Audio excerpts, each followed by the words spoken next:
Good evening, everybody. I'm delighted to see you all here. So as we said, I'm Kim Conniff-Tabor, the editorial director of the Democracy and Culture Foundation and of the Art for Tomorrow conference. Unfortunately, I have some bad news that Professor Stampolidis is not able to be here with us tonight. But he has written an introduction, and so I will be reading his remarks. I will be trying my best to channel him for you here tonight. And these remarks sort of set the stage for the discussion that's about to follow on restitution, reminding you of the title, it's Who Really Owns Art? So he's riffing off of that in the beginning here. So who owns art? I will not be speaking theoretically. There is no answer to the question, who owns art, because everything depends on who is asking, when and why they are asking, and especially who is providing the answer. All in all, it is a matter of perspective. I will give an example as we stand here in front of the Parthenon. The Parthenon is considered the unique monument on which all arts, architecture, sculpture, painting, ideas, and aesthetics and symbolism are intertwined, although it was never added to the list of the 7 wonders of the ancient world. It is well known that relief or sculpted compositions on the temples before Parthenon included primarily mythological topics, in essence, a fight between good and evil, civilized and uncivilized. It was for the first time, though, on this temple, the Parthenon, that the democracy of the golden age of Pericles dared to think, conceive, design, and carve on the hard Pentelic marble a temporary image of it, the procession of Panathenea, with the Athenians approaching the temple of the patron goddess. Here, the entire reality of the Athenian democracy is represented. Men and women, old and young, riders, charioteers, elders, elder magistrates, and mature thetes, priestesses and young girls from the families of Athens. In summary, all the social classes of the Athenian democracy. They nestled the frieze with all its figures in a protected and hidden place where a human gaze would seldom relish its perfection, mainly to please the eyes of the immortals, elevating for the first time their contemporary reality to the ideal and eternal. The Parthenon frieze, therefore, consists of a depiction of a real procession of the Athenian democracy. The violent removal of half of the frieze from the Parthenon can be conceived in reality as setting apart, dividing, and uprooting half of the participants of an actual procession and holding them captive in a foreign land. On a figurative and conceptual level, it consists of the depredation, the interruption, the division, and dereliction of the idea of democracy, which is epitomized by this frieze. And the question arises, who owns the participants? The museum where they are imprisoned, or the place where they were born? Listen to the universal audience. So these again are the words of Professor Stampolidis. And now I would like to welcome to debate this very hot topic at the moment, Farah Nairi, a culture writer for the New York Times, and her panelists. Please come to the stage.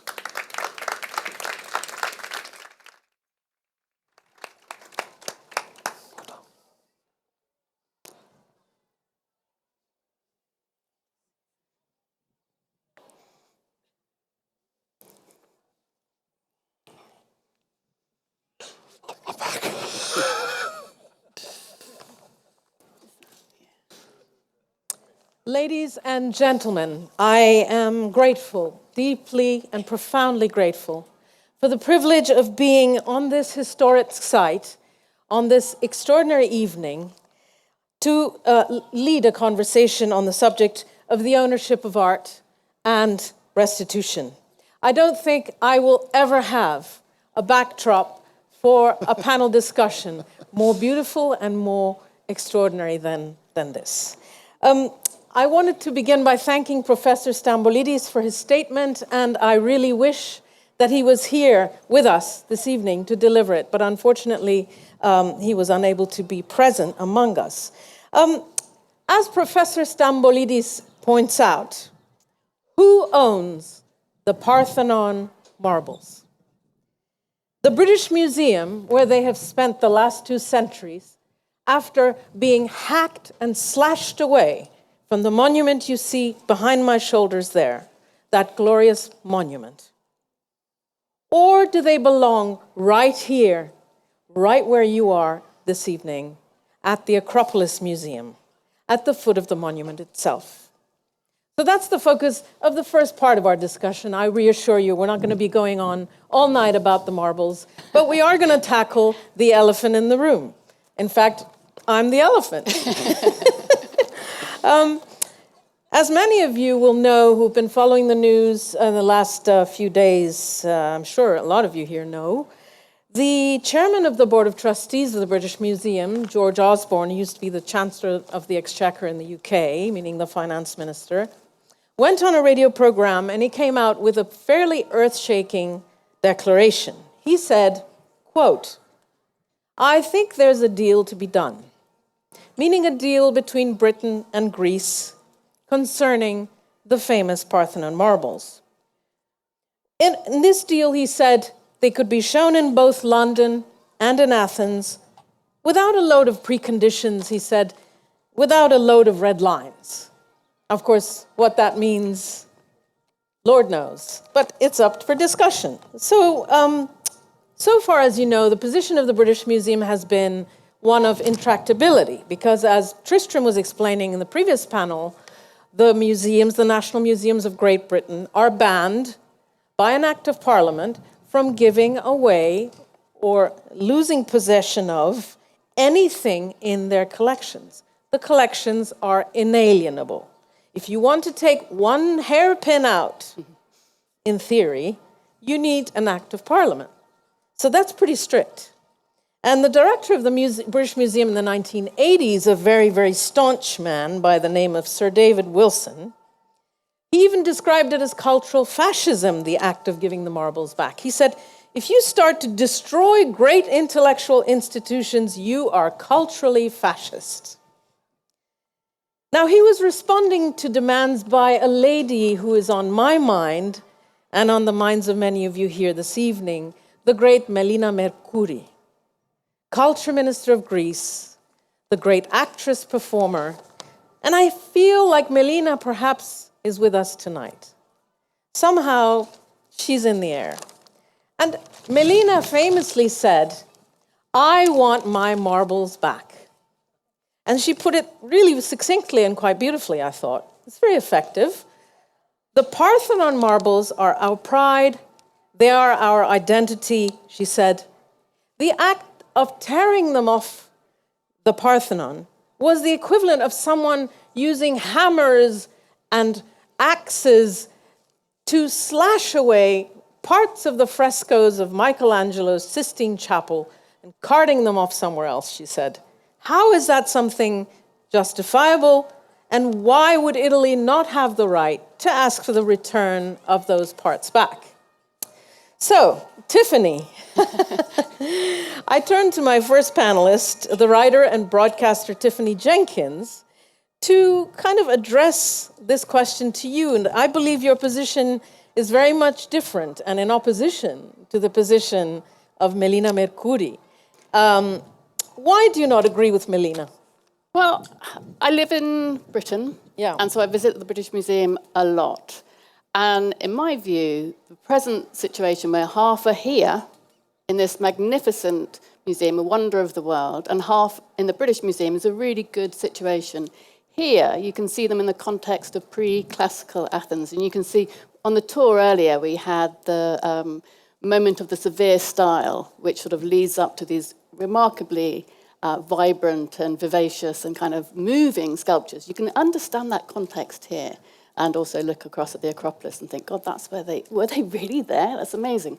Speak louder. In the British Museum, you can see them in the context of world civilizations. And so there's a moment in the British Museum where you stand here, to the right, you have the Assyrians. To the left, you have the Egyptians. And in front of you, you have Greece. You have bottoms and figures and all the rest of it. And you can see the differences between cultures. You can go to the Roman galleries and you can see the tremendous influence that the marbles had on the Romans and Greek art had on the Romans. A few years ago, there was an exhibition of Henry Moore and the way in which he was entirely inspired by the marbles. So they act as ambassadors of this tremendous achievement of 5th century Athens. And they kind of spread the word I think they enhance our understanding, in fact, of the specificity of the marbles in ancient Athens. So that strikes me as a win-win. Well, a win-win. Not according to the Greeks. I don't think any Greek person here thinks of this situation as a win-win. In fact, the Prime Minister of Greece was not too long ago in London asking Boris Johnson, please, can we have the marbles back? To which he was told that's a matter for the trustees. But anyway, I'm not telling you anything you don't know. But what about the argument that Melina made? I'm calling her by her first name. There you go. It was really the way in which they were taken, and the fact that this monument has been in a way paralyzed. This monument has been mutilated because these friezes were part and parcel of the monument. And they were hacked away and chiseled away by the people sent by Lord Elgin and taken to London and now been in the British Museum for 200 years. The kind of violent act in which they were taken when Greece was a colony of the Ottoman Empire. We're all looking at the issue of colonial era restitution. What about that? Well, to which I would say 2 points. First, do we organise museums of the present on the basis of the past? Is that which dictates the future? I would say no. I would also say no court of law would find in favour of Greece. I think the past is a different place, and it's good to understand it, but not let it dictate the present. And I think we have to ask where is best for the object? Where can they tell the various stories of the lives of the people who made them and the impact that they had on the world? So they're cultural ambassadors. We were talking earlier, or the panel was talking earlier about cultural diplomacy. Is this not an act of cultural diplomacy? Are we not sending artifacts out into the world to speak about past people? I think that's a tremendous thing to be doing. Yeah, the argument also can be made, and I'll soon move to the rest of the panel, but that with Brexit especially, and with visa issues, etc., it's been extremely difficult for people to travel to the UK. It's become harder. And so these marbles that are sitting in London, the fact that access to London has become more complicated, are we not depriving the world? I don't know. It's a question. Well, 6 million or so people, very cosmopolitan city, visit the British Museum every year. So if you're going on access, then the British Museum would win, right? But I don't think it's a question of access. I think it's a question of relationships and connections. And I think objects speak to other objects and to people. And therefore, moving them around isn't necessarily a bad thing. They have different lives. And in fact, they've been moved from the Parthenon. It wasn't just Elgin. Christians, they were blown up, and they are now in this wonderful museum where they are detached from the Parthenon. And isn't it magnificent? Yes, there's no question about its magnificence. I'm going to jump to Tristram. Sorry, Tristram. Sorry. We're coming back to Victor. But Tristram, I wanted to ask you because obviously the V&A owns many treasures on which there are claims and demands, etc. And but specifically, before we move to these other things about the marbles, you didn't say this about the marbles, but you said this about something within the V&A because you faced the same legislation the British Museum faces. All national museums. You said once something enters the collection, it can't leave. Okay. So does that make this problem an intractable one, or as you say, it depends on the political will? It can be solved at a number of levels. So first of all, the reason why there is that legislation around deaccessioning items from the collection is that in the history of British museums in the 20th century, so much was destroyed and given away by trustees. So in the early 1950s, for example, at the South Kensington Museum, wonderful works of African furniture and African design was removed from the collection by trustees because they thought it was of no value. We were destroying plaster casts of great South Asian monuments and sculptures as early as late as the late 1970s. So this notion of what fashion is and what should be removed from the collection was something that the legislation pushed back against. I've said that for a political solution, you need to change the legislation. But whilst, as it were, that may or may not happen in the future, what we do at the V&A is try and work around our contested heritage artifacts. And these are loot or booty from imperial wars and colonial endeavors in the 19th century, particularly from Ethiopia and Kumasi in modern-day Ghana, where items were looted by British soldiers. They were then sold and they entered the collection of the South Kensington Museum. So we've been working closely with governments in Ethiopia and in the coming years, Ghana, to think about how we share these collections. And initially, if it's framed as a long-term loan, which is what I think George Osborne would be thinking about, quite rightly, the governments you talk to say, hold on, you want us to borrow from you the stuff you stole from us. And we have to say, under the current legislation, that's all that can happen. But what we're now interested in developing is what we're calling renewable cultural partnerships, of which the loan is part of it. But then there's a much broader program around conservation, around curatorial, around museum practice. And so these objects, having been this point of fissure and division, can hopefully become this point of bridge and collaboration. But in some situations, the politics are such that it's still legally a loan because it's owned by someone and it travels from A to B and it needs to be insured. And so there has to be an understanding of property. But if you can get to a situation where you move beyond the politics of that, which isn't always the case because quite rightly some of these objects are invested with so much identity and passion, then you can find ways. And we've had an item on loan from the V&A to a monastery in Spain from where it was stolen in the early 1900s for the last 25 years. And it sits in the monastery much happier than it was in South Kensington as part of a cultural relationship. And we've got over the problem there. So there are ways around it. But I think there is a particular challenge, not least when we think about sub-Saharan Africa and the amount of material taken out of sub-Saharan Africa, and then what that does in terms of contemporary makers and designers thinking about how they can relate to their collections. So the politics of this changes in different parts of the world. Tristram, if you were the director of the British Museum, this is a completely hypothetical question. Total hypothesis. The second hypothetical question. Seriously, I mean, you had the Prime Minister of Greece coming to Boris Johnson and saying, I want to get back this whole section of the V&A with stuff in it. I want it back, etc. I mean, like, how does one go about, because there are governments and prime ministers on one side, and then there's the directors on the other side, and the trustees.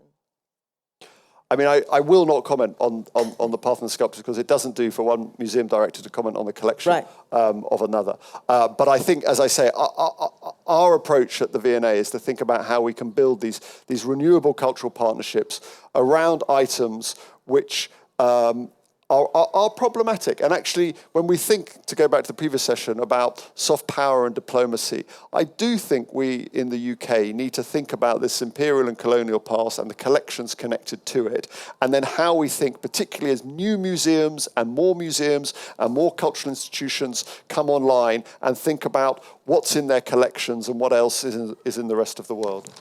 Yeah. I mean, the whole issue of restitution is very much on the agenda. It's on the agenda of world museums and has been for, I would say, probably at least 5 years. And I think the French president might have had something to do with it. Emmanuel Macron went to sub-Saharan Africa. He went to Ouagadougou, capital of Burkina Faso, stood up in front of an assembly of very, very young, fresh-faced students. And he said the cultural heritage of Africa belongs in Africa and not in the West's museums. And so he obviously opened the floodgates with that statement, which is an extraordinary statement.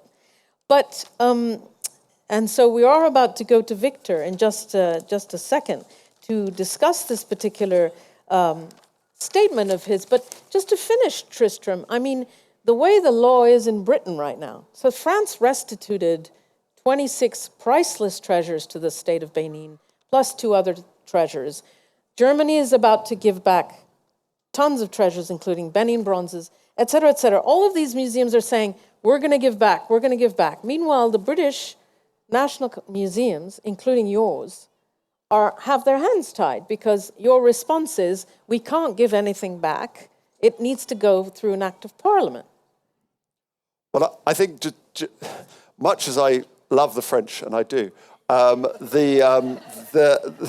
President Macron made that speech 5 years ago. I wouldn't say it opened the floodgates. 28 items, given the collections in Paris, doesn't seem to me a huge amount. And actually, it's got bogged down in the politics quite swiftly. At the same, I mean, he opened the theoretical floodgates. Yeah, but then they haven't actually changed the law, you know, in the manner they thought they would. Nonetheless, I think the impression is the UK is not in the same place as other nations. What I would say is that there are national museums in the UK, but there are all sorts of colleges and local authority museums and other museums where items are being restituted, where items are being returned, for, you know, and one can take a different view about that. But there is a legislative barrier in the UK which politicians, if they feel it is an issue, will need to address. But the awful truth about politics is that we're interested in this, but my former constituents in Stoke-on-Trent, this is like number 170 on their level of interest relative to all the other political pressures. So how you marry those kind of broader concerns with what the, as it were, everyday politics are is a challenge. I think opinion is shifting, though, as we saw with the Osborne. Anyway, so we'll turn the page now, walk away from the marbles, and go to the marvelous continent of Africa. Museums all around the world are either giving objects back or promising objects back, as I was just saying, and one set of treasures, priceless treasures, that were looted from sub-Saharan Africa in particularly violent circumstances are the so-called Benin bronzes, which don't come from the state of Benin, but they come from the kingdom of Benin, which is in present-day Nigeria. These are absolutely spectacular. There's a whole set of them in the British Museum again, which you can go and see next time you're in London. And there are Benin bronzes in many, many museums. And most of them are saying, we're going to give them back. So, Victor Ehikhamenor, you are Nigerian, but you are also, more importantly, from the very region, from what is still the Kingdom of Benin, with its king, in Nigeria, and you are an artist who works in bronze. So you are, in a way, creating sculptures that are the heirs to the Benin bronzes. Can you talk a little bit about your practice and how it makes you feel to see these Benin bronzes from your country being promised back? Well, thank you. The elephant hasn't left the room, you know. So, you know, it's also interesting to see that some of the conversations that have been had over several years are still being had. We are still having them now in regards to who owns the works, what should they do with the works, and all of that. And also hearing that the Parthenon marbles actually belong to British Museum, and I'm sitting down here and looking at it. It's like looking at an Olympiad and who has been amputated just for the sake of amputating and seeing how much you can run. And you say, give me my leg back because we can still attach that leg so that the Olympiad can run. And you are saying, no, I just want to see how far you can go. Okay. Right? Yeah. So I think the Parthenon, the marbles belong there. It makes it complete. It's incomplete as it is right now. Okay. But having said that, the works that have been promised to be returned now, I mean, these have been conversations that have been ongoing for I just realized that the first major request that was made to Germany was in 1972, you know, from Nigeria officially. And the person that was in charge that received the letter kept drafting different excuses to different museums within Germany on why they should not return or why they should. We were even asking for a loan. We wanted to loan it. Fast forward 50 years later, and a lot of things have shifted. Like you said, you have the Macron paper, which was written by Benedict Savoy and Ferwin Sarr, to kind of open up how these conversations can be had. It's kind of like great to see that some of them are coming in trickles now. And those that are still kind of like shifting and not agreeing to return, they have a blueprint to work with now. Because, the excuses of like you have to go to another country to go and learn about your culture when you can't even get a visa or you can't afford it, you understand? So those conversations can no longer hold water, as we say. And, like Tristram said, some of the regional museums and some of the institutions in Britain are bringing one item or the other and all of that, So, but Britain really need a serious political willpower, like Germany is doing, like French is doing, to make sure that we are no longer kind of giving the excuses of act of not bringing it back. You keep these things, but you build laws to protect them, so we need to go back and look at those laws. But the Benin bronzes right now are pretty much coming back from absolutely everywhere except the British Museum for the reasons we were discussing earlier. Yes. So, they really are. Anytime, anywhere, a museum has a set of these bronzes, they're saying, we are giving them back. So how does that make you feel as someone who is living in that very region where they are supposed to head back to? Now they are very, I grew up, seeing, it's a living culture. I just have to say that it's not a culture of the past. We still have bronze casters that are ongoing and everything. But you have to look at the exquisite work that was done when there were no distractions, when these things were fully commissioned by the king, who is still, that kingdom still has kings upon kings. And we have to also look at them from the fact that there were a library, there were ways of portraitures, there were ways of keeping history that were removed. So coming back now, we have to start reconstructing. And I, seeing them, I've had the opportunity of traveling the world and seeing a lot of them in the museums, and they have influenced my work over the years. I don't only work in bronze, but I reference them a lot, and I've made clear that I go back home to make sure that whenever I want to do any bronze, I work with my people as well, So that is very comforting for me, and I know that a lot of other artists that are from the region would like to see the work that the ancestors did, like the creativity behind it, because we were taking a tour, there's a way that you actually see the actual thing and be able to study it around. But what we are seeing from far, if you can't see these works, if they are held in museums, is that you don't have a 360 degree and it can't really influence you. And it can't really inspire you in that way, So them coming back is when they actually do return them. It would be great for the contemporary artists to be able to study these works. Absolutely. We have 20 minutes left, and by the way, I am going to open it to questions as soon as anyone has one. Otherwise, we'll carry on chatting up here, and but you can raise your hand. Welcome to, so we make it more of an interactive discussion.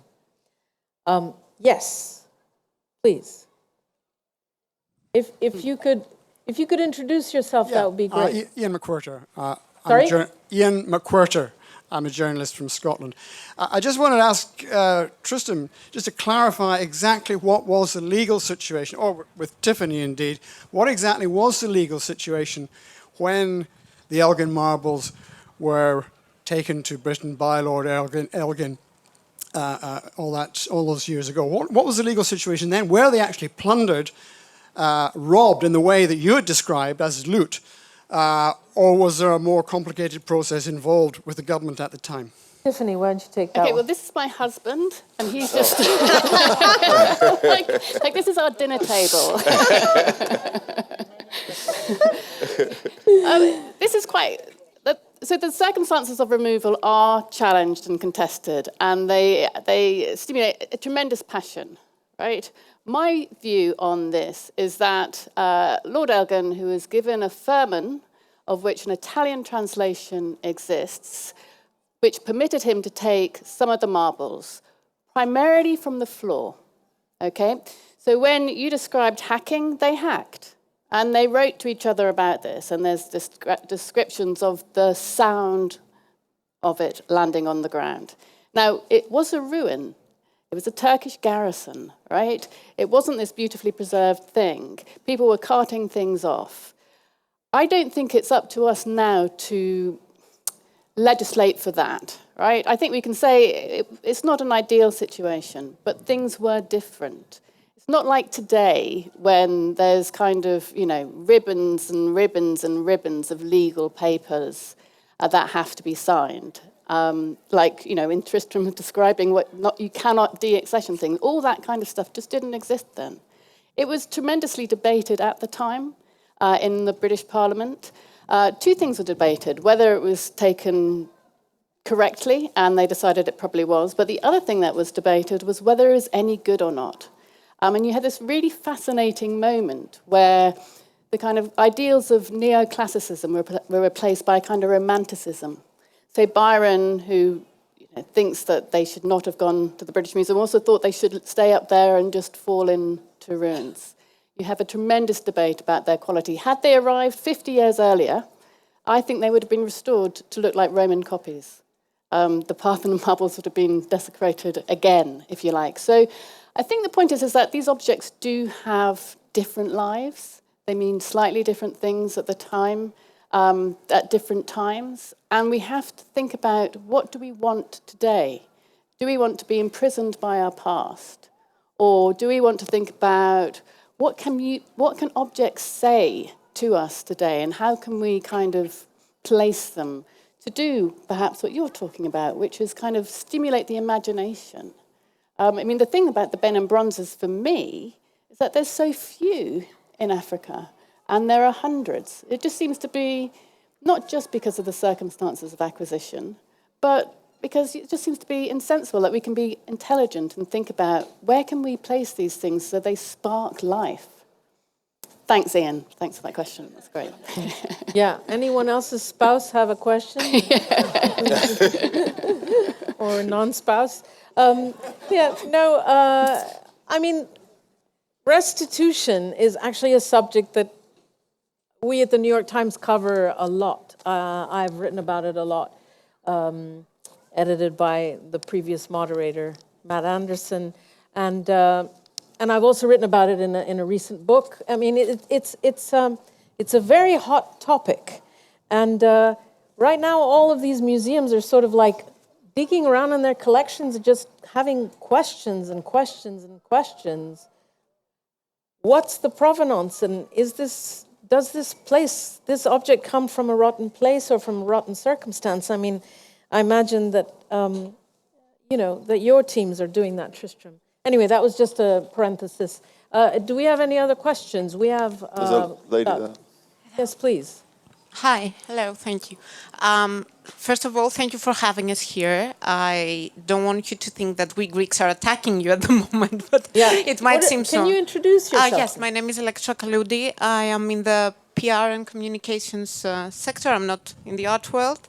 I just love it so much. But as His Royal Highness Prince Nikolaos said before, because it's a great thing for us, first of all, if we can call it the Parthenon marbles, I need to maybe correct your husband. It's not the Altian marbles, it's the Parthenon marbles, really.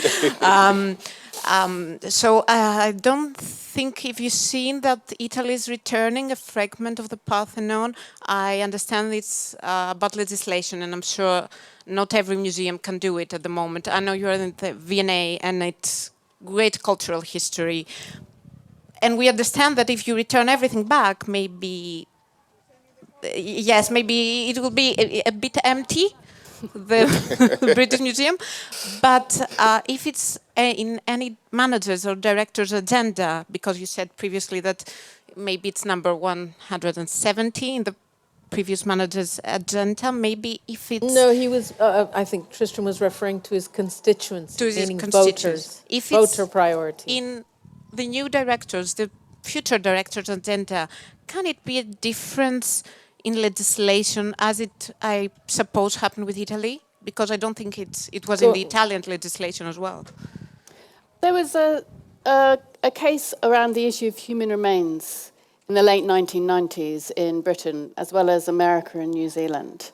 And many of the campaigners, because human remains are both people, and there were Aboriginal human remains, for example, but there are also unique evidence, so patterns of, human civilizations, who lived where, when, So they're this curious two things at the same time. But they were not permitted, it was not permitted for museums to deaccession them due to the British Museum Act of 1964. And I think many people who wanted to keep them to do research relied on the law as a way of not having that argument out. And they changed the law. Right? It's entirely possible to change the law. Laws change all the time, right? And at the moment, there isn't the political will. But I think, actually, what we're hearing tonight from Tristram, who does know a thing or two about politics, is a little bit of political will. Is it not? But also, there's another kind of component to that, which is that museums in the UK and the US are allowed to take items out of their collection. The one kind of exemption to all this is for families of victims of the Holocaust. Yeah. So this is the big change from the Washington Principles of 2009, that if you can prove that items in the collection of a national museum were stolen by the Nazis from your family, or entered the market during the 1930s, 40s, through unknown provenance ways, you can make a case to an independent body which says that these items should be taken from the museum and handed to the family. And that's through legislation, exactly like with human remains. So again, I think for sort of double standards and critics of the current situation, they say, hold on, but it's all right for, as it were, families of the victims of the Holocaust, but it's not all right for Benin expedition. It's not all right for communities from different parts of the world. Now, there's an issue around family and private property and all the rest of it, but nonetheless, you know, that when governments want to change the rules around things, they can, if the politics is there. Yeah, I think that's a call for any politicians in the room to go back and try and change the law. But yes. I wonder if I could just say something that concerns me about this discussion. I think there's some very good and interesting scholarship and discussion happening about colonialism and the sins of the past. But it's kind of turning, I think, and I'm sure people will disagree, but I think there's a kind of grievance industry building that makes me concerned. It's funny people are so anti the British Museum. I mean, 2/3 of it were acquired outside of empire. It's got the largest North Korean. But by the way, I'm not anti-British Museum, and I don't think that. I understand what you're saying. I mean, from people who, with your kind of set of beliefs, if I may, see this as a big whinge session and a big grievance session and a big moan and groan and, oh, yes, and you've looted and poor us and poor people from the third world, quote unquote, or from, I mean, as I said, I just wrote a book that kind of tackles these topics. And I am a journalist. I sit on the fence. I look on both sides. But what I discovered is that when someone from sub-Saharan Africa or someone from my part of the world, I'm from Iran originally, if we stand up and we say, our treasures, our heritage was looted, that's not whinging and whining. You know, the people of Nigeria, the people of sub-Saharan Africa have not really been heard. They have not been listened to for decades. It's only been in the past 3, 4, 5 years that we've had Macron or whoever, actually paying attention to what other peoples, other communities are saying. So I don't think that this can be written off as grievance and, sort of, again, moan and groan. I mean, and sort of woke and all of these arguments, they don't really stack up because look at Victor. I mean, Victor comes from a nation who was robbed of these extraordinary treasures, and yet someone from Victor's country up until recently couldn't really say we were robbed and didn't have a platform like we have this evening. So it's all kind of recent. I don't think, anyway, sorry. Yeah. The issue of restitution, where it gets muddled up, is not anti-museums, right? So sometimes I ask the question, if some of these museums that have these artifacts and classic works that they want to use in teaching culture, how come they don't have the exact same amount of energy of contemporary works or modern works in these museums, right?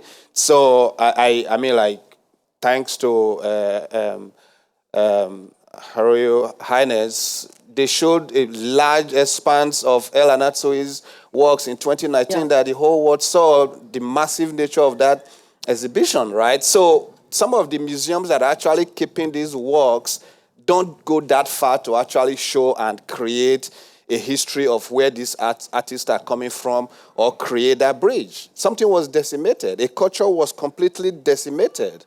So we are looking at these objects as just objects. We are not looking at it. It's like burning down the entire British Library. That is what happened to Benin Kingdom.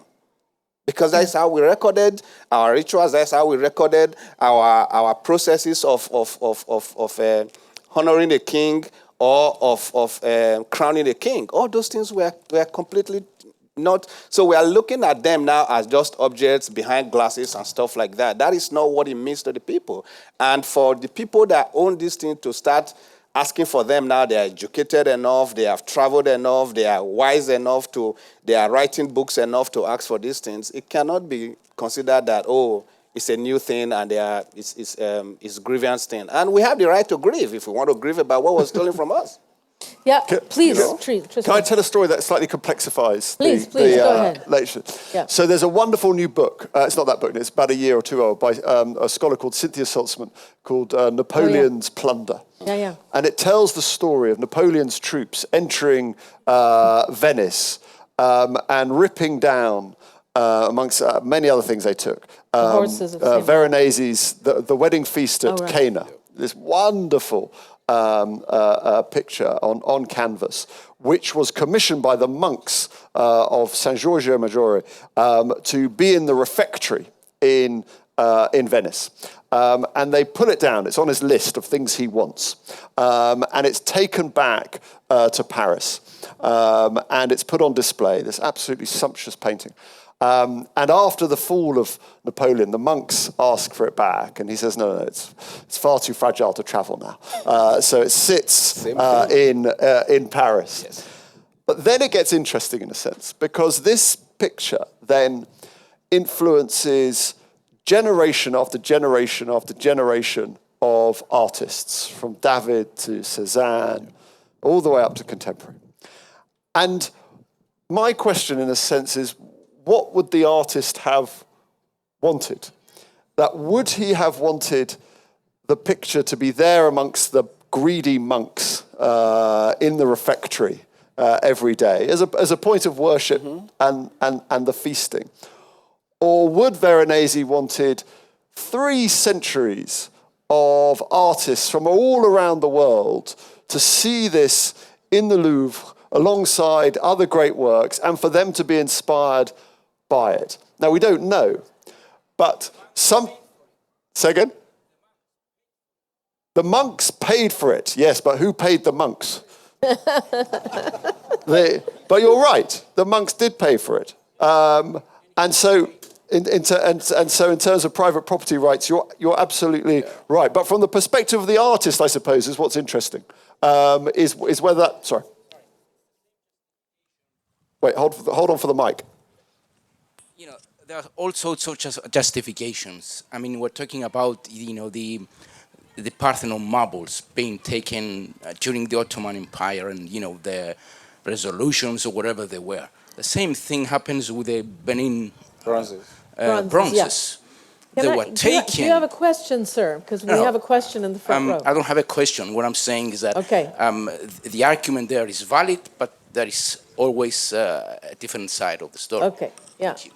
Thank you. I think they should go back, by the way. So just to clarify my position. I'll talk to you later, before I get thrown out.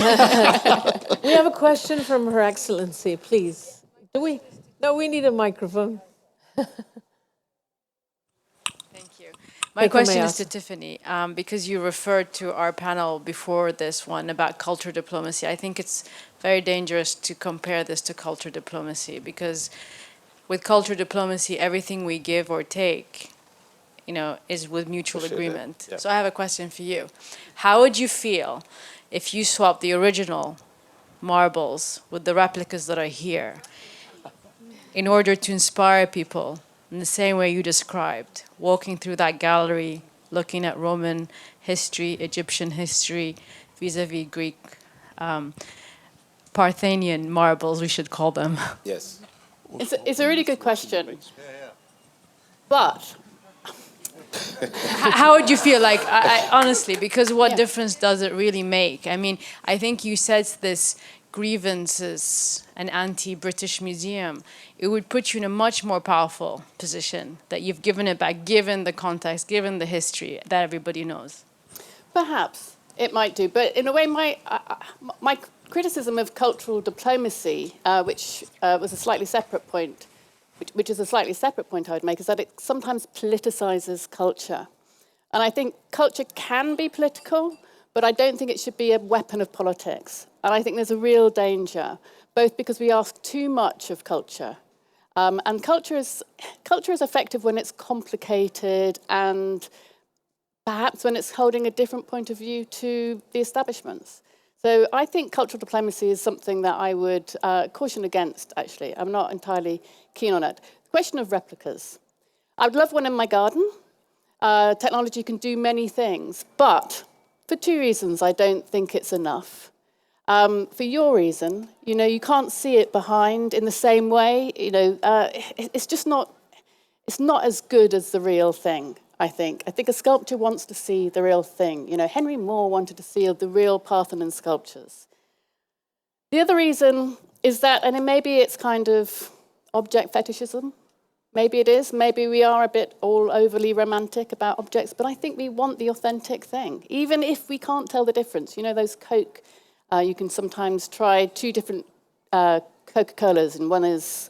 I think we still want to know the real thing, and I think that's why we're all in this room. I think that's why we're all in this room. Yeah. But who is the we in that sentence? Yeah, we as in the ones that looted it, or we as in the people that actually originally created it and have the ownership of it, really? Well, these were taken 200 years ago. I don't consider myself a relative of Lord Elgin. Right? I don't even consider myself. That's the other thing about cultural diplomacy. Right? I don't consider myself. I live under Boris Johnson. He's elected, great, but I don't consider myself politically aligned. Right? We live in. That's one of the things I think is sometimes. It is entirely wrong to not invite Russian artists, because I think we're basically saying they're the same thing. They're not. Yeah. Putin is not Russian artist. So the we is... So you agree culture diplomacy is powerful then? I think it's not as powerful as people think it is. I think it can burden art and politicize art. And I think we live in quite polarized times. Right, where I think we need more complexity and nuance. I think art can do that, but not if it's over-political. No, but well, I just, because we do a lot of culture diplomacy, and I completely disagree with you, because it depends how you position it. If you're doing it to politicize it, then that's one thing. But if you're doing it merely to bring cultures and people together to share, that's completely different. And I understand why you position it in that way, because it makes your argument stronger. And I know that the authentic is better than the replica, because we collect art too. And as Tristan mentioned, we have the Clive treasures, and we can't get export license. So every 3 years we have to return them. We're returning them right now, actually. We just signed the papers. So I completely understand what you're saying, but given the context of this discussion, you don't think it's worth returning them? Do you genuinely believe that, or are you doing it because you're being political? I'm trying not to be political. I walk around this museum and I'm almost convinced, because it's such a confident museum, and I say that with utter sincerity. I think there's a real strong case.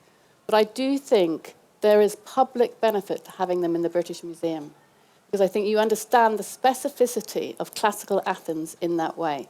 It's complementary. Okay. So sorry you didn't quite No, I mean, unfortunately, we've run out of time, and all that I'd like to say at this point is that the cursor is being moved, the sands are shifting even as we speak. George Osborne is saying that a deal can be made So there is the hope that this glorious country and the country of Britain will come to some kind of understanding that we will see a different status quo. And I certainly hope for that, just as someone who's a visitor of both cities. And I wish you all a fantastic evening. Thank you very, very much for being with us.